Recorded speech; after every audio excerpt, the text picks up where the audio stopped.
Paul wrote to Timothy, and he said, now the things that you've heard from me, you tell other people so they can tell other people. And in my writing and my preaching, all I've done is say, here's what God has taught me. Take it, see what you can do with it.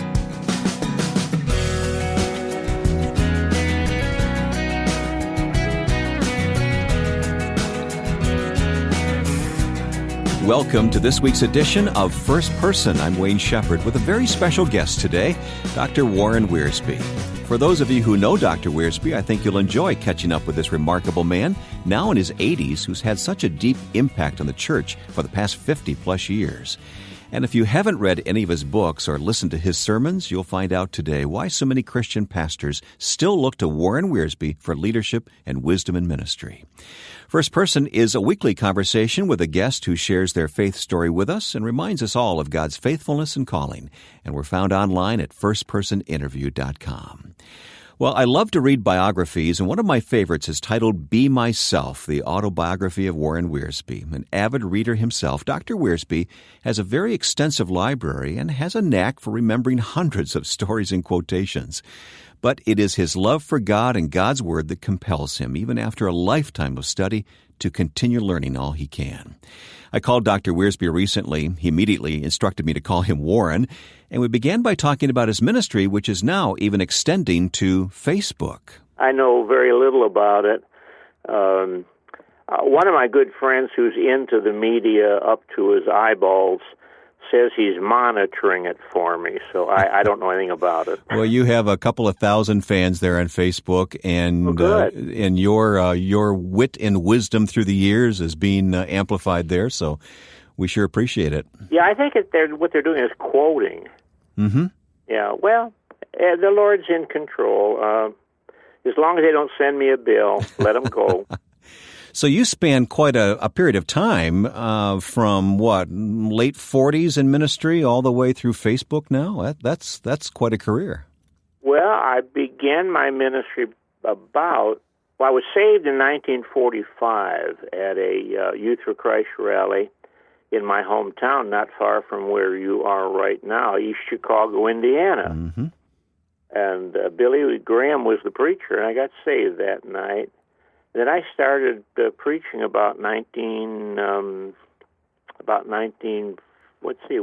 would it have been? 45, 50. 1950. God called me. I was in seminary, and away we went.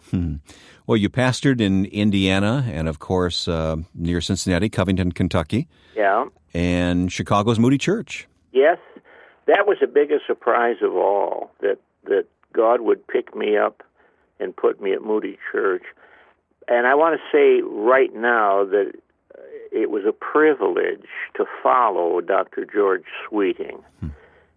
He became pastor of the church when they were in very, very difficult circumstances. A group in the church just wanted to sell the building to the city of Chicago. But Dr. Sweeting did a marvelous job, and following him was one of the greatest honors I think I've ever had. That says a lot right there. How many different positions? Have you stopped to count them? I know you were with Youth for Christ for a while. Well, I began pastoring Central Baptist Church in East Chicago, Indiana. Then we went to Youth for Christ. I helped to set up the literature division. We were living in Wheaton then. Had a little house completely surrounded by mortgages. And then we left Youth for Christ. But I have to say this, to work with Ted Engstrom at YFC in the headquarters was like going to Princeton and getting an MBA. Yeah. What a man. He taught me so much. We went down to the Cincinnati area, at least over the river from Cincinnati, Covington, and that was Calvary Baptist Church. We were there 10 years, and then got to call the Moody Church. And then when I left Moody Church, Mr. Epp approached me and wanted me to come on deck as sort of an assistant teacher or something like that. So I think it was in 1979 I began flying to Lincoln. And that was back to the Bible. And then Mr. Epp passed away. I was called to be director. and that lasted until about 90. Then I felt God was calling us, setting us loose, and we began an itinerant ministry. And that's where your autobiography, Be Myself, I love that title, by the way, that's where it leaves off with about 1990 or so. So the last 20 years or so, it's been this itinerant ministry. Are you still out and about these days? Oh, my, no. No, 4 doctors, my good doctor friends, got together and said, "You're not going anyplace, brother. Just sell your luggage to somebody, because the worst place for you is in itinerant ministry." So we said, "All right, Lord, if this is what you want, but we're having a ministry here." Wayne, for the first time, the people are coming to me. I don't have to go to them. And we're getting phone calls and mail and all sorts of things from people I've never heard of, some people I've known a long time. Can we just stop by and see you? Now, somebody may have started a rumor that I'm going to be raptured or I'm going to die. I don't know. But isn't it wonderful to have a group of friends who gather around you like that? I appreciate that. Yeah. Well, it says much about how God has gifted you and how you've grown in your understanding of the Lord and now want to pass it on to other people. One of those people is my friend Michael Catt, Pastor Michael Catt from Sherwood Baptist in Georgia. And Michael is a big fan of yours, and he wanted me to ask you about tricks with thimbles. Now, okay, the secret is out. All right, he says he has a signed copy. Michael's church is one of the most wonderful I've ever been in. The prayer ministry there and the faith, stepping out by faith. Well, when I was 9 years old, on my birthday, somebody gave me one of those little magic sets that had little tricks in them. And you won't believe this, but when I was a child, I was very shy. I didn't want to talk to people. I lived in the public library and read books. But God ordained that I should start doing magic tricks. And I discovered I could tell jokes, and my timing was pretty good. So I started renting myself out at, I think, $20 a half an hour or something like that, which back in those days was a lot of money. Mm-hmm. And I'd go to birthday parties, one thing or another. And then I started inventing my own tricks. And my first book was published in 1945, and it was called Action with Cards. I was doing card tricks. It was published up in Chicago. And then I did one on mental magic, reading people's minds. And then I did a third one on thimbles. Thimble magic is not seen today, but back in that day we had a lot of fun changing the colors of thimbles and pulling them out of people's ears, etc. And then when I got into ministry, I thought, well, I don't need these things anymore, and that was the end of that. Michael, I think, is still looking for a copy of that. Did he ever get one? Yeah, he told me he has a signed copy, so somewhere along the line he made an investment. That's all right. Are you one of those authors, I'm guessing you're not, that's kept track of how many books you've written through the years? No, Betty does that. She's the secretary of the corporation. She tells me it's up to about 160. Yeah, no doubt. And, of course, in many different editions, somebody said to me, well, I can't believe that. I said, well, it is unbelievable, but I suggest you go to Amazon.com and put my name in there and start scrolling. And they did. You mentioned Ted Engstrom. I know Bob Cook was another one of your heroes. Oh, indeed. Who are some of the other people through the years that God has really used in your own life? Well, you start with the Youth for Christ crowd. I was saved in Youth for Christ. Torrey Johnson gave me a great piece of advice one day. He said, young man, find the one thing you do that God blesses and stay with it. And that's all I've done. Preaching and teaching and writing books. That's all I've done. I can't do anything else. Torrey Johnson was an encouragement. Bob Cook was like a second savior to me. He was so wise. He'd say, now, Warren, keep your ministry on a miracle basis. If you can explain what's going on, God didn't do it. Now, that's terrific. And that's what we've tried to do. Howard Sugden. I don't know if you knew Howard. I know of him or knew of him, and I recognize the name, but I never got to hear him preach. Well, Howard Sugden was a great preacher. He pastored for 40 years at South Baptist Church in Lansing, Michigan. We were dear friends, traveled together, were in conferences together. And I think I was probably the son he never had, but he was a great blessing. He knew the ministry. He knew his Bible. Great help to me. Theodore Epp, I was able to watch it close at hand. And if ever there was a man of God, it would be Theodore Epp. I put him in the same category with William Culbertson and A.W. Tozer, where they walked with God. And a problem comes along, and the first thing they do is say, well, what does God say about this? And he was a great help to me. We were together only a short time, but I learned so much from him. I recall the first critical letter I got when I began to minister over back to the Bible. Somebody wrote and just let me know what the truth was. And I gave it to Mr. Epp. I said, how do I answer this? And he read it. And he thought for a moment, he said, like this, and he crumpled it up and threw it in the wastebasket. Why waste postage, huh?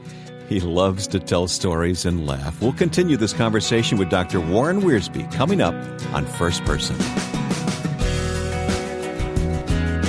Next week, we'll talk with Nabil Qureshi, a young American Muslim who became a believer and defender of Christianity. Nabil grew up in a devout Muslim family, but through debates with a close friend, came to accept the truth. Today, as a member of the Ravi Zacharias team, he encourages all of us to befriend our Muslim neighbors and engage them in meaningful conversations. You'll hear this young Christian apologist next time on First Person.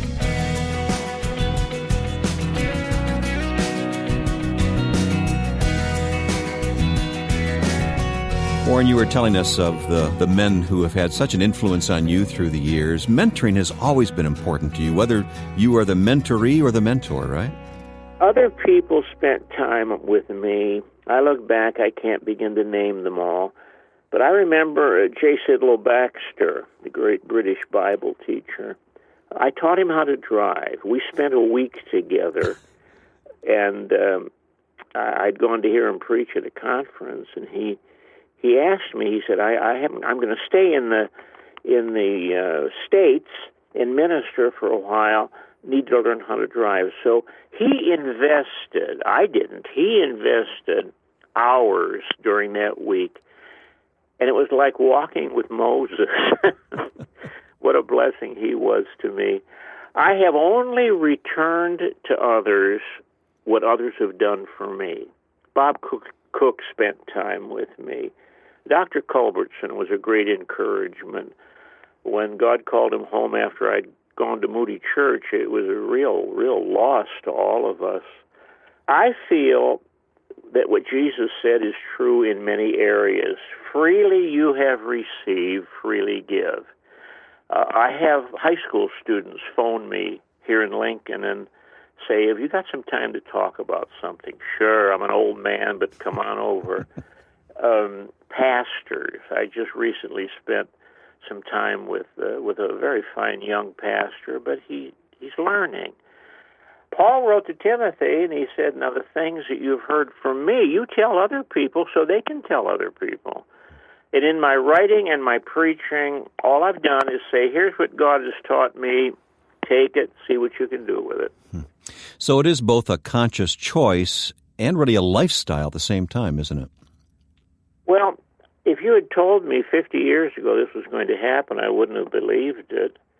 But I'm grateful for other people. I have some pastor friends over the years who have just wanted to be alone. Just don't bother me. They'll preach and they're gone. A lady said about her pastor, he's invisible during the week and incomprehensible on Sundays. Well, I didn't want to be that way. But others have helped me. I recall calling a very well-known pastor one day, I won't name him, and saying, I've got this problem. What do you suggest? And he spent time with me. And when I hung up the phone, I thought, he didn't have to do that.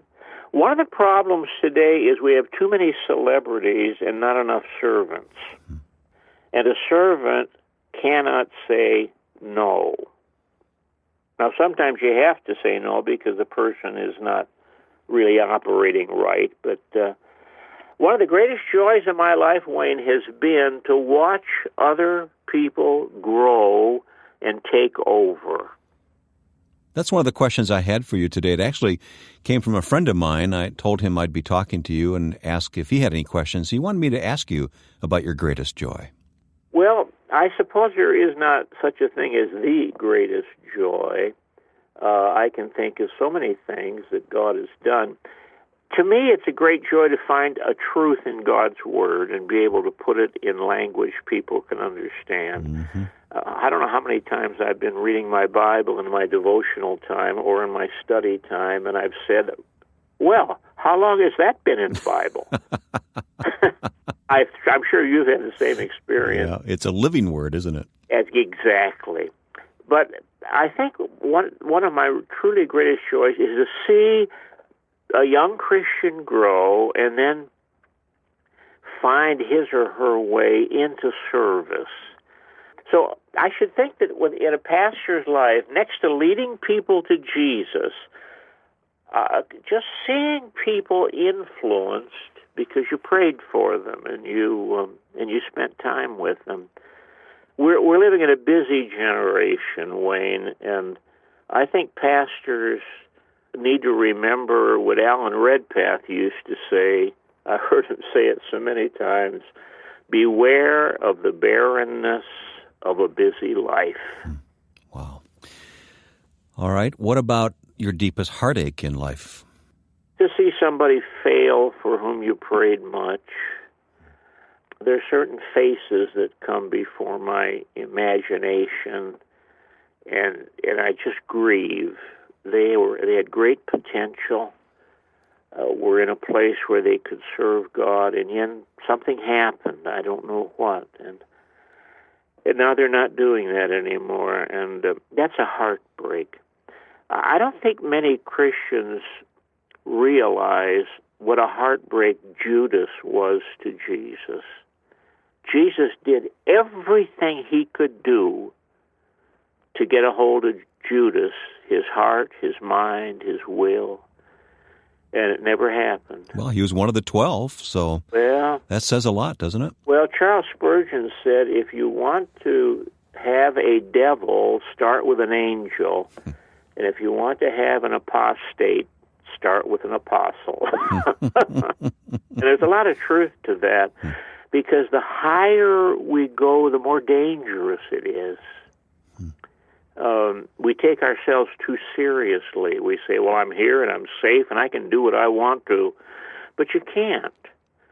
And as a consequence, we have people who fall. I've had heartbreak that way, but we've had so much blessing. God has been far better to me than I ever deserved. In the wife He gave me, people say I couldn't have made it to first base. I couldn't have gotten on the team if it hadn't been for Betty, because she's a marvelous manager. I never had to worry about the finances. She took care of that, and she's just been wonderful. Well, please give our best to Betty. I know she's close at hand there, so she's right above me. We thank God for her. How do you retain all these quotations that you come up with all the time, all these great thoughts from the past? Is that all just in your brain there? Well, God has given me a strange kind of a mind. There's a line in one of Conan Doyle's Sherlock Holmes stories where Sherlock Holmes says, I have a strange mind that retains trifles. Well, I think I have that kind of a mind. It's not trifles that you retain, though. Somehow God has given to me a very receptive memory. Now, it's not like it used to be. When you get to be 82, you have to think twice. But I mark books. Whenever I read a book, I mark it. I make my own index in the back. And I can find these things. But over the years, certain quotations have just stuck with me. What I like to remember are the funny stories about preachers. There have been some hilarious things happen. All right, I can't let that go without asking you for one or two of those. A young pastor who should have known better introduced A.W. Tozer at a convention. Now, when you're introducing A.W. Tozer, Wayne, all you have to do is what you do with the President of the United States. Ladies and gentlemen, the President of the United States. Ladies and gentlemen, A.W. Tozer, yeah. All you have to do. This guy went on for quite a while extolling the merits of Dr. Tozer. And Tozer got up, and he stood in the pulpit, and he said, "May the good Lord forgive that man for what he said." Well, a chill went right through the congregation. And then Tozer said, "And may the good Lord forgive me for enjoying it so much." See what I mean? Just great stories that you have. Are we utilizing what we have available to us and all the great teaching of the past? Are we thinking carefully enough these days? No. One of the callings in my ministry has been to make sure that I have caught up on the present. I'm not living as an antique, but I'm helping others catch up on the past.